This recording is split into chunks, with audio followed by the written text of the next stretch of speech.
we are just so pleased to have Bill Rasmussen, who is the creator and founder of ESPN. Bill, thank you so much for taking some time to spend with us. Thank you, Derek. Looking forward to it. Well, the first question I've got for you is, when you created and launched ESPN, what was your vision at the time, and how close is that vision to what we see today? What we set out to do was, I had this feeling that people were really interested in sports because I was. If I'm interested in it, everybody must be, right? But it turns out that was the case. But we had enough evidence that people were interested in sports, and we thought sports 24 hours a day addresses a lot of the problems that I thought, at least, the networks were missing. Basically, in the 1970s, television was New York-centric. They had the news go on at 11 o'clock because they figured everybody would go to bed. Those that stayed up late could watch the late show, but still at 1 o'clock in the morning, we signed off. I was working at a local NBC station, and come 1 o'clock in the morning, we'd say, "You've been watching, thank you very much, and here's the national anthem," and so on. But there are a lot of people who work different shifts. They work from 11 to 7. Some people work overnight. Some people work from the middle of the afternoon, and they missed all of the things like movies and news and the good things that people would enjoy, and sports. And in the late 1970s, the three big networks, ABC, CBS, and NBC, only did about 25 football games a year. Can you imagine life with only 25 football games televised in a year? And we said, well, we're going to do them all the time. We can just do more football than anybody. As an aside, I raised that question a year ago when I was up at ESPN for one of their anniversaries, and reminded them when we started that's what the networks were doing. And George Bodenheimer, the president, looked over and nodded at somebody because he knew I was going to say, I have no idea how many you're doing today. That particular year, 2010, they were doing 417 on ESPN alone, college football games. But we started off to be a sports source no matter what time of the day anybody wanted to tune in, whether it was a game or news, sports scores, whatever it might be. And the idea being that if you came home at 3 in the morning and if you'd just been out with your neighbors for dinner at 7:30 and you didn't want to watch whatever the networks were offering, you could come and find some sports. And so SportsCenter, of course, filled a great need. And today SportsCenter is the most repeated. There have been more editions of SportsCenter than any other show in the history of television. So people must like the idea. And from then to now, I don't think it's changed really very much at all. What has changed is the technology to deliver the same message that we came up with then, and that is sports, sports, and more sports. Well, I tell you, it's interesting. It's one of those early questions that I remember reading that you got was, well, who's going to watch sports 24/7? Right. And and I think you just answered it sort of brilliantly from the perspective of it's just amazing. When we 24/7, then that's 8,760 hours a year. That's a lot of sports. Especially when the big three networks combined were only doing like 1,300 hours back in those days. But then when the talk came up of a second ESPN, now that's way too much saturation. Now seriously, nobody's going to watch. How many people are going to watch? Well, today ESPN alone, not counting all of the other people that do sports, ESPN has 52 networks around the world, 24/7. People must like sports. Well, so take me back to the late 70s and with the media landscape the way that it was in the late 70s.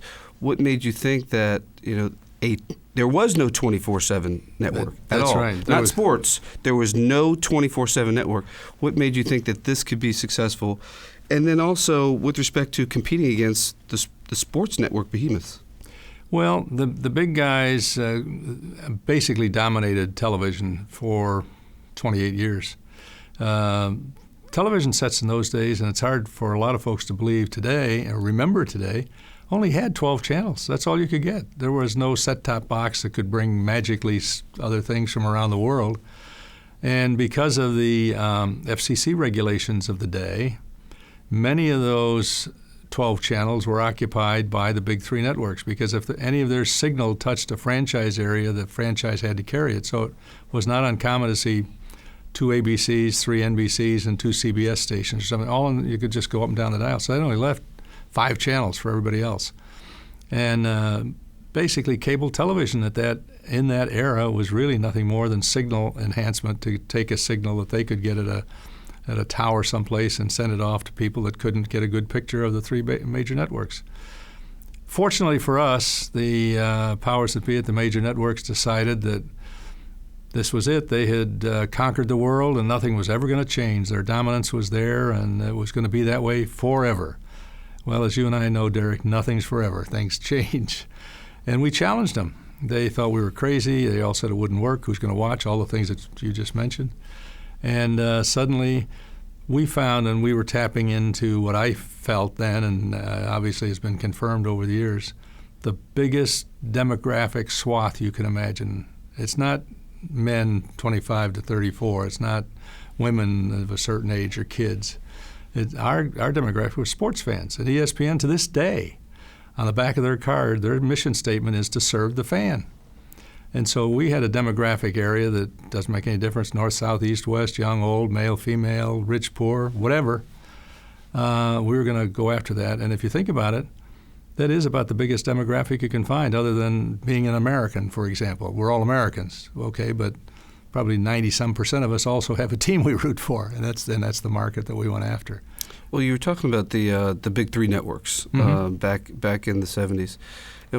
Why is it that we could not find ESPN in the TV guide in the early days?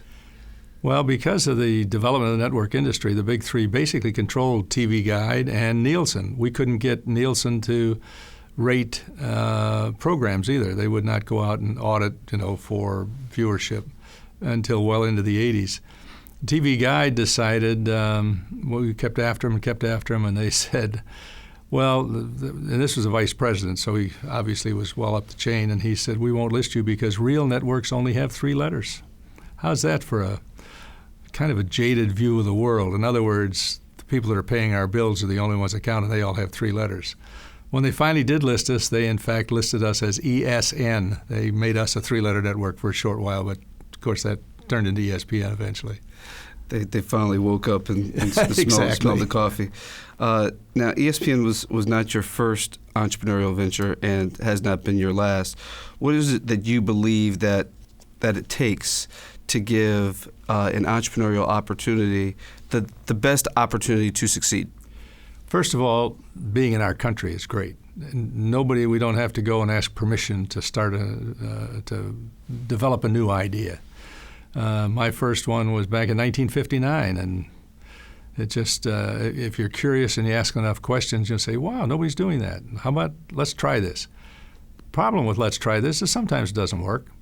Most times it doesn't work. But if an entrepreneur, someone wants to be an entrepreneur and they're not curious and not passionate about what they want to do, they're not going to succeed. And so I've been curious my entire life and asking questions, and why doesn't this work, and how does that work, and why can't we do this? And the first company was that, an advertising service company. Build a better mousetrap, as they say. And passion. You and I talked about it. If an entrepreneur says, gee, I've got an idea. I think it's going to work. I think I'll go ask someone. I'm going to go see Derek and see if he'd like to invest in my idea. And Derek, well, I think this might work. You're probably not going to be too enthused. But if I come to you and say, Derek, this is just this idea, I can't tell you how it's going to explode upon the landscape. You might say I'm a little overreacting a little bit, but you'll also see I'm pretty passionate about it. So you might say, I think we're going to take a ride with this one and let's see what happens. And all of a sudden we have a success. And I think the culture in which we live lets that happen. It's just it fertilizes good ideas. Come up with an idea, go try it. You don't have to know everything there is to know about that topic. You don't have to know any of the facts, really. You can find somebody who knows. I don't know how television pictures fly through the air, but I've been fairly successful in television, so I don't have to know all that technical stuff. And you just have to have the vision and the passion. Well, this theme of passion, I continue to hear from you. And speaking of passion, so ESPN is now seen essentially all over the world. Indeed. So when you look 30 plus years after you created this baby, how does it feel to you personally to have created something that is consumed around the world and is part of people's daily lives? That's an interesting question, and it had never been asked until just recently, and I really don't think about it. I mean, obviously I'm proud of it, and it's been kind of like watching your kids grow up to be successful lawyers, doctors, pollsters, and in the case of one of my sons. But it's amazing, and I everywhere you go, I see it. You see it in the hotels, you see it in the restaurants, you see it everywhere, and people get all excited, and they're talking about ESPN, and I just sit and have my hamburger and don't say anything.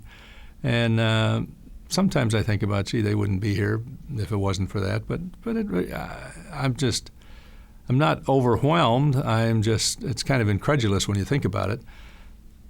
But I haven't been there every step of the way. It was an idea. It's, be kind of like asking Edison when you walked into a place with a lot of light bulbs, what do you think when you look around here and you're the guy that invented the light bulb? I don't know what he would say. And so I don't really know what to say.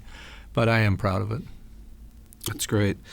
I was watching ESPN last week, as a matter of fact, as I do every day, and there was a press conference with Peyton Manning, and this was to announce that he was no longer going to be part of the Indianapolis Colts organization. Right. And a reporter asked him, "Why are you still going to continue to play?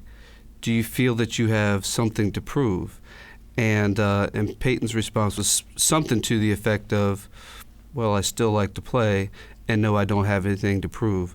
So you're still an entrepreneur. You're still involved in new ventures. Why don't you just retire? Well, I tried it once, and retirement's not much fun. I did try it, and I played golf every day for 21 days and was bored silly, and within a month had another company going. I think if you stop exercising your brain and you stop doing what you've been doing along life's road, you're probably going to, I don't know whether you'll just die instantly, but I'm just curious. I suspect I'm going to be curious about things until I do die.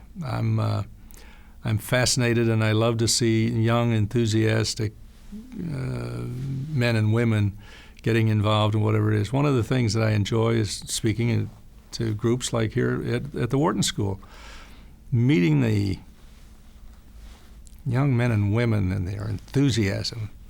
That's inspiring to me. So I guess I'll just keep on doing it. I can't really tell you why. Well, I've taken you forward, and now I'm going to take you back to to early days in high school. Were you passionate about sports as a youth, and what led to your passion? Long before high school, even in grade school, I was passionate about sports, and I was so pleased. As I mentioned earlier, I could really run. For some reason, I was fast. Don't look so fast these days, but I was those days. And when the 8th grade team asked me as a 5th grader to play left field because I could run and I had an aptitude for baseball and softball in those days, I was really excited about that. And I used to follow the White Sox and the Cubs. My grandfather saw every game of the 1906 Chicago World Series, White Sox and Cubs, the only time they've ever played. And he indoctrinated me early on about baseball. And I saw Bob Feller pitch on opening day in 1940, and those were exciting things. So I was into sports early in grade school, and by the time I got to high school, it had become long since a passion. I could tell you about major league rosters and why the Cubs were hated than the White Sox, because I lived on the south side of Chicago, where the team of choice. By the time I was in the 3rd and 4th grade, I was reciting statistics and so on. And Luke Appling batted .388 in 1936 and won the title. You probably didn't realize that, batting title in the American League. But things like that, they stick. I don't know why. But in high school, I got to play baseball and just really, really enjoyed it. And then we played summer leagues and fall leagues, and any time that we weren't in school, we were playing, and right through American Legion and everything. And even then, though, I think people that were involved in sports were very, very active, alive, and they all went on to do great things. And great things, not necessarily like ESPN, that even still boggles my mind, as you know, but I think sports spawns competitiveness and makes people want to do things a little bit better. And in some cases a lot better, and they make it all the way to the major leagues. Well, so we're talking about where you started with your passion in sports as a player, as a participant, Mm-hmm. and between that time and when you founded ESPN, you were involved in sports from a business perspective. How is it that you became involved in the business of sports, and how did that lead ultimately to? Well, as I wanted to play baseball, and I had an opportunity at the end of high school, but it was the very day we graduated from high school, North Koreans went across the 37th parallel and created a situation where anybody with a college deferment ought to take their college deferment, or they would be going into the Army. I wanted to play baseball, went to college, played some more, went to the Air Force when I got out, played some more, and by the time I got out of the Air Force, age starts to catch up with you, and the fact that curveballs are tough enough to hit when you're young became a factor. So I said, well, I want to be a broadcaster. I couldn't do that instantly because in the middle 1950s, radio and television weren't very much. I mean, it was each team had their own radio station. New York had 3 stations, one each with the Giants, Yankees, and Brooklyn Dodgers. So there was no opportunity there. So I said, well, we'll do something. I'm going to do something in sports before this life passes me by. And on my 30th birthday, I retired from the first company. Retired's a bad word. I just left the first company by agreement with enough money to pursue a broadcasting career. And that was one of my first brash steps in the broadcasting business. I looked in Broadcasting Magazine. They had these little basically classified ads. Station needs sportscaster called such and such, or newscaster, whatever it was. And I found one nearby in Westerly, Rhode Island, and the guy said, sure, come on up. He was looking for a sports director for a new station. So I went up, and he said, well, tell me what station you've been at. I said, I haven't. He said, well, what about your background in radio? I said, I have none. And he said, and what makes you think you can be a sportscaster, and why should I hire you? And I said, because I can, and I'll be a really, really good one for you. And he said, you know what, I'm going to hire you. So you have to go ask the question. So he asked, and I started in radio, and that led within about 15 or 18 months to television, and on. One thing led to another, and we did radio networks and a lot of TV broadcasting, and then hockey broadcasting. And each step along the way, I was doing independent little networks, trying to figure out how it worked. And I didn't realize that this wasn't what everybody did, It just seemed that it had to be done. So I went and did it. So it's interesting. So, these days, there's not a lot of mixing between, on-air personality and suits, right? The executives, sort of behind the business. Exactly. But you made a transition, and not a small transition, from on camera or on air to, again, as we know, founding a pretty sizable and successful business. What's the secret to being able to make that type of a transition? That's a good question. It just seemed very natural to me. But people ask that question like, why'd you do that? Or I don't know how I did it. I was a broadcaster, and I wanted to get a network put together that would get the message out to more people than I could do at a local station. Well, best way to do it is to go hook up some more stations. So I had to figure out how you do that. And that became kind of a background. And so by the time I was fired from my job at the Whalers to start ESPN, I knew about phone lines and local connections and AT&T and all that. And at the same time, RCA Americom had developed and launched the first communications satellite. Not very many people knew about it, and we just almost fell into the idea that we could do something across all of North America with one signal to one point and not have to go through all this television long lines business with AT&T. And back in the 60s, when I was starting radio and broadcasting and putting networks together, that I had learned all that stuff about AT&T. So here was something else to learn. What about the satellite business? I didn't even know you called them transponders when we started talking about it, but it doesn't make any difference as long as you know what it is. That just, it sounds like you're going to be embarrassed talking about something you don't know anything about. But you have to ask the questions. And when you're passionate and they're telling you, Yeah, you can do this. Okay, we'll do it. Oh, by the way, it's going to cost a little money. Well, we'll figure that out later. So that's just the way it's been all my life. And I guess I should start to slow down, but I don't know. It's too much fun. Yeah, don't do that, please. So going back to your passions, what is your favorite sport and why? Baseball, only because I've played it forever. And ESPN has a great show, Baseball Tonight, and Peter Gammons, who I've known for 40 years, I just think he does a great job. And has for 40 years, first in the newspaper in the Boston area and on ESPN. Now, let's talk about mentors. Have you had any real mentors in your career, and is there any particular advice that they've been able to give to help you, if so? I think back in my undergraduate days, there were a couple of professors who were unique and stand out, and oddly enough, one of them was an American history professor. And it was his passion for the Civil War, believe it or not, that led him once a year to hold a 2-night class, for want of a better word, where he would do the Battle of Gettysburg on 2 huge relief tables, basically, everything in proper relief and to scale. And these tables were like, 14, 15 feet long, and he would walk around, and his white hair would be flowing, and you could see his passion just oozed everywhere, and he knew everything there was to know about it. And they were turning kids away. He had to do it for 2 nights because everybody wanted to hear him. And this is a history professor. And I had him in class, and he was absolutely inspiring. And the other one was a financial organization and investment economics professor. How's that for an inspiration? And he had the same kind of passion. And in those days, we didn't have computers and laptops and all of those things. We didn't have, whiteboards and grease pencils and so on. We had old-fashioned blackboards and chalk.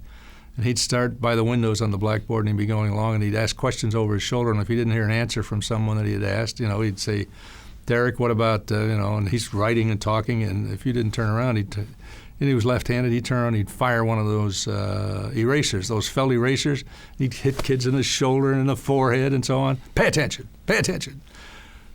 So, wow, if this guy is this passionate about numbers and economics, then there must be something to this business. And so those 2 guys, I don't know if you call them mentors, but they were sure 2 professors who made monstrous impressions. Well, they clearly made an impression on you, and the passion is what certainly comes through and translates. What's your advice for young people who may be considering a career either in sports broadcasting or more generally in the business of sports? First of all, they have to, obviously, sports has to be a passion, or they wouldn't even be thinking about that. Whether it's just they're curious about being a television producer or announcer or a lawyer at one of the major networks or whatever it might be.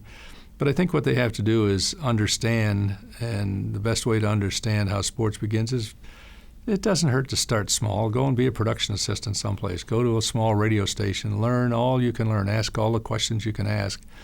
And when somebody's kind of, brushing you off and saying, "Yeah, don't bother me, kid," just say, "Well, I don't mean to bother you. I really want to know.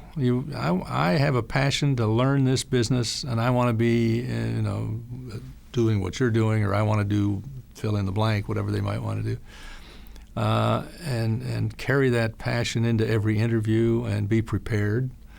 If you're going to ESPN, you don't want to talk about things that the cooking channel has been doing, and I'm not putting down the cooking channel. If you're going to the cooking channel, you don't want to be a sports fan. You better know what you're talking about there. But I've just always believed that paying attention, learn as much as you can beforehand. But all the facts are not necessary.